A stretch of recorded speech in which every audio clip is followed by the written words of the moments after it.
नमस्कार किसान भाइयों, आप सभी का बहुत स्वागत है कृषि दर्शन के आज के अंक में। किसान भाइयों, आज हम चर्चा करेंगे भारतीय खाद्य निगम यानी फूड कॉरपोरेशन ऑफ इंडिया, जिसे हम संक्षेप में एफसीआई कहते हैं, उसके बारे में। एफसीआई के कंधों पर मित्रों देश भर में खाद्यान्न के संरक्षण से लेकर पीडीएस के माध्यम से उसके वितरण का जिम्मा होता है और देश भर में खाद्यान्न सुरक्षा एफसीआई के माध्यम से ही सुनिश्चित की जाती है। तो एफसीआई यानी भारतीय खाद्य निगम की कार्यप्रणाली कैसी होती है, उससे जुड़ी कौन कौन सी योजनाएं हैं और लॉकडाउन के इस मुश्किल दौर में एफसीआई ने किस प्रकार कार्य किया और हर व्यक्ति तक अनाज की उपलब्धता सुनिश्चित की, आज इस बारे में हम विस्तार से चर्चा करेंगे। हमारे साथ स्टूडियो में मौजूद हैं एक बेहद खास मेहमान। हमारे साथ हैं श्री अनुपम बी व्यास जी। आप भारतीय खाद्य निगम के क्षेत्रीय महाप्रबंधक हैं और आप भोपाल स्थित क्षेत्रीय कार्यालय में पदस्थ हैं। सर, बहुत स्वागत है आपका कृषि दर्शन में। धन्यवाद दीपेश जी। और सर, चर्चा की हम शुरुआत करें और सबसे पहले बात एफसीआई के बारे में करते हैं। थोड़ा हमारे किसान भाइयों को बताइए कि एफसीआई क्या है, उसकी कार्यप्रणाली क्या है, कैसे काम करता है। किसान भाइयों को मेरा नमस्कार। भारतीय खाद्य निगम, जैसा कि आप जानते हैं, भारत सरकार का एक बड़ा अच्छा एक उपक्रम है, जिसके तहत ही भारत सरकार की जो खाद्य नीति है इसको कार्यान्वित किया जाता है। और ये इसकी स्थापना 1965 में हुई थी। भारत की विधि के अनुसार ही इसकी स्थापना हुई थी और इसके मुख्य उद्देश्य है जिसके तहत हम लोग भारतीय खाद्य निगम के ज़रिए जो हमारे मुख्य 3 उद्देश्य हैं। एक तो है कि जो किसान भाइयों को हम उनके जो उपज की बराबर मूल्य निर्धारित करके उन्हें उसको दिलाना जी। साथ ही साथ उपभोक्ता के लिए भी जो अच्छी और कम दर मूल्य पर खाद्यान्न को उपलब्ध कराना। और सबसे महत्वपूर्ण जो उद्देश्य जो है वो है पूरे भारत देश में बफर स्टॉक का निर्माण करना, जो कि किसी भी देश के लिए बहुत अहम होता है। और ख़ासकर इस परिस्थितियों में, जैसे हम लोग आज कोविड-19 महामारी की के दौरान हम जो जूझ रहे हैं, तो भारत देश में खाद्यान्न की कहीं पर भी कोई भी कमी नहीं है और इसका पूरा श्रेय भारतीय खाद्य निगम को ही जाता है। और उनकी विभिन्न जो अलग अलग जो राज्यों में उनके जितने भी दफ्तर है और उनके स्टाफ और उनके मजदूर भाइयों को जाता है। बिल्कुल। सर, ये जानना चाहेंगे कि कौन कौन से खाद्यान्न का संरक्षण एफसीआई के माध्यम से किया जाता है। भारतीय खाद्य निगम मुख्यतः गेहूं और चावल, मतलब धान, इनका भंडारण, अधिग्रहण और परिवहन करता है। लेकिन साथ ही साथ जैसे जैसे भारत सरकार के आदेशों के अनुसार दलहन और मोटे अनाज में भी इनका अधिग्रहण और इनका संरक्षण और साथ ही साथ भंडारण और वितरण करता है। बिल्कुल। खाद्यान्न अधिग्रहण की प्रक्रिया कैसी होती है सर, ये थोड़ा सा हम जानना चाहेंगे। हाँ, ये बड़ी ही अहम और व्यापक एक तरह की कार्रवाई होती है, जिसमें हम लोग जब खरीफ विपणन वर्ष जो भी मतलब जो मौसम होता है उसके अनुसार खरीफ या रबी में जब उसकी कटाई होती है तो हम लोग मंडियों में ऑपरेट करते हैं।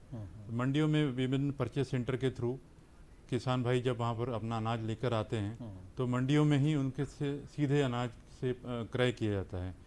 वो अनाज कुछ गुणधर्म और मतलब कुछ मिनिमम क्वालिटी स्टैंडर्ड्स का होना चाहिए होता है। उसके अनुसार ही भारतीय खाद्य निगम जो है उसकी खरीद करता है। बिल्कुल। तो ये अधिग्रहण के बारे में हमने चर्चा की किसान भाइयों। अब खाद्यान्न वितरण के बारे में हम थोड़ी बात करते हैं, लेकिन उसके पहले भंडारण। चूँकि अधिग्रहण अनाज का हो गया, लेकिन भंडारण सबसे मुश्किल कार्य होता है, खासतौर पर बरसात से, धूप से, ठंड से बचाना अनाज को। तो सर, वो पूरा कार्यक्रम कैसे होता है या वो पूरी कार्यप्रणाली कैसी होती है? बिल्कुल सही। असल में जब अधिग्रहण इतनी बड़ी मात्रा में होता है तो उसका भंडारण भी हमें सुनिश्चित कराना बहुत आवश्यक है और इसको एक वैज्ञानिक तौर पे और वैज्ञानिक तरीके से ही इसका भंडारण किया जाता है। तो भारतीय खाद्य निगम के विभिन्न पूरे देश में फैले हुए गोदामों और अन्य एजेंसी के गोदामों के अंतर्गत ही हम लोग इसका पूरा संरक्षण करते हैं। तो इस दौरान इसकी पाक्षिक रूप से 100% हम लोग इसका निरीक्षण करते हैं और इसमें दवाइयों का छिड़काव और उसके साथ साथ उसमें कहीं कीट ना पैदा हो इसका भी ध्यान रखते हैं। अगर कीट कभी पैदा हो जाए तो उसका उपचार भी करते हैं। जी जी जी। तो इस बात का ध्यान रखा जाता है कि जो भी रखरखाव है पूरी तरीके से वैज्ञानिक तौर पे किया जाता है, और इसमें विभिन्न तरीके के निरीक्षण किए जाते हैं अलग अलग स्तर पे। जैसे कि लोकल लेवल पे जो डिपो स्तर पे हमारा टेक्निकल असिस्टेंट होता है, उसके ऊपर मैनेजर गुण नियंत्रण होते हैं, उसके ऊपर एजीएम क्यूसी होते हैं। तो हर स्तर पर उसमें जो है हमारी खाद्यान्न की गुणवत्ता की जांच की जाती है, और उस जांच के अनुसार ही उस पर उपचार और किया जाता है। तो ये तो रही संरक्षण और भंडारण की बात। जी जी। और जब हम उसका वितरण करते हैं या उसके जो हम उसको विभिन्न योजनाओं के अंतर्गत उसको उसकी निकासी करते हैं, तब भी हम ये देखते हैं कि गुणवत्ता बनी रहे। तो चाहे उसको वितरण हम लोकल लेवल पे करें या किसी और अन्य राज्य में जब इसका परिचालन करना चाहते हैं, तो भी उससे पहले भी हम उसको देखते हैं कि इसकी जो गुण धर्म बने हुए हैं, क्वालिटी उसकी क्वालिटी अभी तक बरकरार है। बिल्कुल। लेकिन सर वितरण में जैसा आपने बताया कि काफ़ी प्रोसेस उसमें रहती है, तो देश के अलग अलग हिस्सों तक मांग उपलब्धता के अनुसार वो कार्यक्रम पूरा कैसे होता है? हाँ, ये बड़ा रोचक है, क्योंकि इसमें सभी राज्यों के जो जनसंख्या उसके अनुसार उनकी खाद्यान्नों की मांग का अलॉटमेंट जो है भारत सरकार जारी करती है। उस अलॉटमेंट के अनुसार ही उनकी जो है पाक्षिक या हर महीने की डिमांड भारत सरकार को जाती है। कि कितना कितना अनाज, कितना गेहूं, कितना चावल अनेक राज्यों में जिस तरह के उनकी खाने की जो पैटर्न है उस अनुसार। जैसे केरला में हम लोग बॉइल्ड राइस खाते हैं, और उसी तरह मध्य प्रदेश में केवल ज़्यादातर गेहूं का खाने का प्रचलन है। तो उसी अनुसार भारत सरकार ने खाद्यान्नों का अलॉटमेंट किया है। और विभिन्न योजनाएं जो कि एनएफएसए है, मिड डे मील स्कीम है, या अन्य योजनाएं हैं, सबला योजना है, SC/ST हॉस्टल योजना है, अलग अलग योजनाएं हैं, उसके अंतर्गत उन खाद्यान्नों का अलॉटमेंट किया जाता है। इसी अलॉटमेंट के आधार पर राज्य सरकार जो है भारतीय खाद्य निगम से खाद्यों का मतलब उसकी खरीद करती है जी जी। कम मूल्यों में, बिल्कुल, और उसको फिर वितरित करती है। हम योजनाओं के बारे में भी समझेंगे सर से, लेकिन उसके पहले सर एक मध्य प्रदेश जो DCP स्टेट है, ये तो ये DCP स्टेट क्या होता है, विकेंद्रीकृत राज्य जो होता है, उसके बारे में थोड़ी सी जानकारी दीजिए। हाँ, ये बहुत ही अच्छा सवाल किया आपने दीपेश। असल में शुरुआत में भारत सरकार खाद्य सुरक्षा की जो नीति है उसको स्वयं अपने कंधे पर लेकर के चली थी। लेकिन जैसे जैसे राज्यों की अपनी अपनी क्षमताएं बढ़ी, तो भारत सरकार का भी ये इस तरह का कदम उठाया कि राज्य अपने आप में परिपूर्ण हो जाए, अपनी क्षमताओं में पूरा करके उसे जो है जैसे अधिग्रहण है, भंडारण है और वितरण की जो भी कार्रवाई है वो अपने स्तर पे करें, ताकि वो अपने आप में सक्षम हो जाए और वो किसी भी तरीके से भारत सरकार पर अवलंबित न रहे। तो इसीलिए विकेंद्रीकृत अधिग्रहण या DCP जो कहते हैं हम लोग, डिसेंट्रलाइज प्रोक्योरमेंट, ये प्रक्रिया का चलन बढ़ा।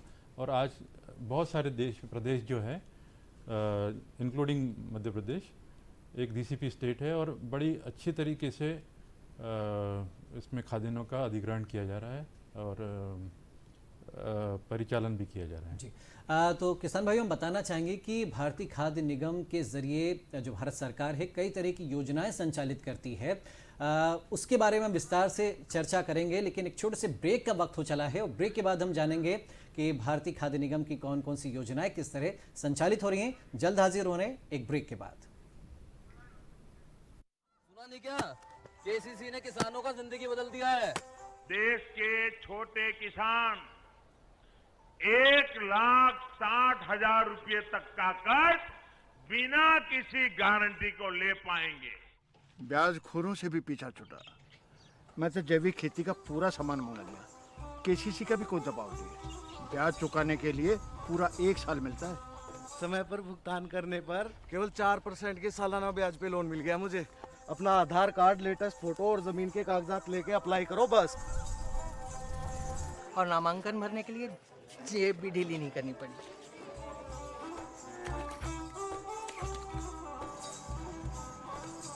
चाचा, उधार चुकाने के 24 घंटे के बाद उतने ही पैसे वापस निकाल सकते हैं।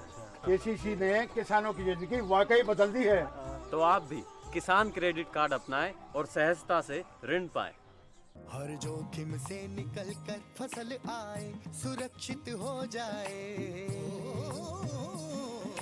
फसल बीमा से हर किसान अब आत्मनिर्भर हो जाए। अब सूखा पड़े या बाढ़ आ जाए, कोई डर नहीं। अब ओले पड़े या कीट पतंगे फसल खा जाए, कोई फिक्र नहीं। अब कैसी भी आपदा हमारी फसल पे आ जाए, क्षति होने पर हमारे दावों का उचित भुगतान मिलता है, क्योंकि हमने लिया है प्रधानमंत्री फसल बीमा। बुआई से फसल कटाई तक हर जोखिम का दावा, न्यूनतम प्रीमियम पर अधिकतम भुगतान का वादा। योजना से हर साल जुड़ रहे हैं 5 करोड़ से ज्यादा किसान। अब आपकी है बारी। नजदीकी कृषि कार्यालय, सहकारी समिति, बैंक शाखा, अधिकृत बीमा कंपनी या जन सेवा केंद्र में स्वेच्छा से करा सकते हैं पंजीकरण। फसल बीमा पोर्टल या फसल बीमा ऐप द्वारा भी किया जा सकता है पंजीकरण। प्रधानमंत्री फसल बीमा योजना, आपकी फसलों का संपूर्ण सुरक्षा कवच। कृषि एवं किसान कल्याण मंत्रालय, भारत सरकार। अरे सुन तो। मुझे क्या सुनाना चाहते हो? जो सुनाओ मेरी सौतन को। किसको? अरे वही तुम्हारा मोबाइल फोन जिससे सुबह शाम दिन रात चिपके रहते थे और कहते थे किसान कॉल सेंटर से बातें हो रही हैं। अच्छा ये बात है। हाँ क्यों, क्या हुआ? अब बात नहीं होती क्या? अब तो झट से बात हो जाती है। संबंधी समस्याओं का अपनी भाषा में तुरंत हल पाने के लिए पूरे भारत में किसी भी फोन से हेल्पलाइन नंबर पर संपर्क करें। किसानों का दोस्त, किसान कॉल सेंटर। तो ब्रेक के बाद किसान भाइयों एक बार फिर आपका स्वागत है। आज कृषि दर्शन कार्यक्रम में हम चर्चा कर रहे हैं भारतीय खाद्य निगम और खाद्यान्न अधिग्रहण और वितरण प्रणाली कैसे संचालित होती है, इसके बारे में। और हमारे साथ चर्चा में जुड़े हुए हैं भारतीय खाद्य निगम के क्षेत्रीय महाप्रबंधक अनुपम बी व्यास जी। तो सर, जैसे हमने ब्रेक में जाने से पहले आपसे कहा था और किसान भाइयों से भी कहा था कि हम अब इसकी योजनाओं के बारे में जानेंगे, तो जो राष्ट्रीय खाद्य सुरक्षा अधिनियम है NFSA, उसके बारे में थोड़ा हमारे किसान भाइयों को जानकारी दें। हाँ बिल्कुल, ये राष्ट्रीय खाद्य सुरक्षा अधिनियम जो है 2013 में ये पारित हुआ था और इसी अंतर्गत जो है विभिन्न जो भी हमारे उपभोक्ता है उनको चिन्हित किया गया है और लगभग 70% जो हमारे उपभोक्ता जिनको कि PDS प्रणाली के अंतर्गत हमें अलग अलग विभिन्न योजनाओं के अंतर्गत इसको गेहूं और चावल प्रदान किया जाता है। जी जी। तो इसमें महीने में कम से कम 35 किलो अनाज जो है या गेहूं या चावल, ये हम लोग अंत्योदय अन्न योजना में देते हैं, या फिर जब BPL योजना या आजकल जो जिसको NFSA योजना कहते हैं उसके अंतर्गत प्रति व्यक्ति प्रति माह 5 किलो अनाज का वितरण किया जाता है। जी जी। तो ये इससे उपभोक्ता काफ़ी खुश है कि हमें हर माह इसकी मतलब पूरा जो अनाज की उपलब्धता सुनिश्चित की जाती है। और इसी तरह अन्य योजनाएं हैं जैसे कि PMGKY योजना। हाँ, ये बहुत अहम योजना है, किसान भाइयों हम जिक्र करना चाहेंगे। और लॉकडाउन के दौर में इस योजना के जरिए देश के एक बड़े वर्ग को बहुत राहत मिली है। सर, इसके बारे में थोड़ा विस्तार से बताएं PMGKY योजना के बारे में। बिल्कुल, ये PMGKY योजना जो है प्रधानमंत्री गरीब कल्याण अन्न योजना, ये 24 मार्च 2020 में इसको घोषित किया गया भारत के आदरणीय प्रधानमंत्री जी ने। और इसके तहत 1.7 लाख करोड़ का बजट इसमें शामिल है। और इसके तहत पिछले जैसे अप्रैल, मई और जून के माह में मध्य प्रदेश में केवल 8,20,000 मैट्रिक टन का चावल का इसमें वितरण किया गया। अच्छा। तो इसमें ये था कि कोविड-19 महामारी से जूझने के लिए और निपटने के लिए किसी भी लाभार्थी और उपभोक्ता को खाद्यान्न के प्रति किसी भी तरह की कोई भी परेशानी ना हो और कोई भी व्यक्ति जो है खाद्यान्न के अभाव में भूखा ना सोए, इसको सुनिश्चित किया गया है। और साथ में ये दिखा गया कि उन्हें हर माह 5 किलो चाहे चावल हो चाहे गेहूं हो और साथ में 1 किलो दाल भी ये वितरित की गई, और वो भी फ्री ऑफ कॉस्ट, बिना मूल्य के। तो ये एक बड़ी उपलब्धि रही और ये योजना काफ़ी अच्छे से हमने इसको निष्पादित किया। और सर, इसको आपको पूरा करने में कितनी चुनौतियां का सामना करना पड़ा, कितना बड़ा टास्क था? क्योंकि एक तरफ लॉकडाउन है, लेबर नहीं थी और अनाज का वितरण करना, वहां तक पहुंचाना, तो सर वो आपने काम कैसे किया? दरअसल ये लॉकडाउन बहुत बड़ा चैलेंज के रूप में हमारे सामने आया है और इसमें न केवल हमारे मजदूर भाई बल्कि हमारे स्टाफ भी बहुत ज़्यादा एक तरह से विचलित रूप में थे, और उसमें हमें देखा कि इतनी बड़ी संख्या में और इतनी बड़ी मात्रा में हमें जो खाद्यान्नों को मुहैया कराना है, इसका वितरण करना, भंडारण करके फिर इसको सही सलामत तरीके से बिल्कुल उसको आगे तक पहुंचाना है। तो ऐसी जो परिस्थिति में जब हमने देखा तो हमने हमारे स्टाफ को और मज़दूरों को एकत्रित करके हमने उन्हें एक पहले सुरक्षित वर्किंग एनवायरनमेंट दिला, और उसके साथ में उन्हें बीमे की भी हमने योजना, उनके लिए बीमा भी हमने कराया है। अच्छा। और ये आप इस बात को मानेंगे कि हमने पूरे साल में जो कार्य हमने नहीं कर पाए वो हमने 3 महीने में कर पाए। इस दौरान हमने करीबन 482 रेक का परिचालन कर दिया है। अच्छा। और इसी दौरान हमने लगभग 14 लाख मेट्रिक टन का केवल वितरण मध्य प्रदेश केवल में ही कर दिया है। तो ये अपने आप में एक उपलब्धि है, और अगर इन आंकड़ों को हम देखें तो ये साल भर की उपलब्धि से भी ज़्यादा है। तो ऐसी परिस्थिति में, ऐसी विषम परिस्थितियों में इतनी बड़ी मात्रा का जो हमने परिचालन करके दिखाया है, वो भारतीय खाद्य निगम के लिए अपने आप में गौरव की बात है। और मैं चाहूँगा कि आपके ज़रिए मैं अपने मजदूर भाई और अपने जो स्टाफ है उनका भी धन्यवाद ज्ञापन करना चाहता हूँ। बिल्कुल, और जाहिर सी बात है कि इस उपलब्धि में आपका भी योगदान है। जी बिल्कुल। तो हम अब जानना चाहेंगे कि जो खाद्यान्न अधिग्रहण की जो व्यवस्था होती है, या जो खाद्यान्न संग्रहण जो होता है, उसमें एफसीआई की क्या भूमिका रहती है, कितना बड़ा योगदान रहता है? क्योंकि देश में रिकॉर्ड उत्पादन होते हैं कई प्रकार के अनाज के, लेकिन उनको संरक्षित करना, व्यवस्थित रखना, उनको तमाम चीज़ों से बचाना, तो उसमें सर आप लोग किस तरह से योगदान देते हैं?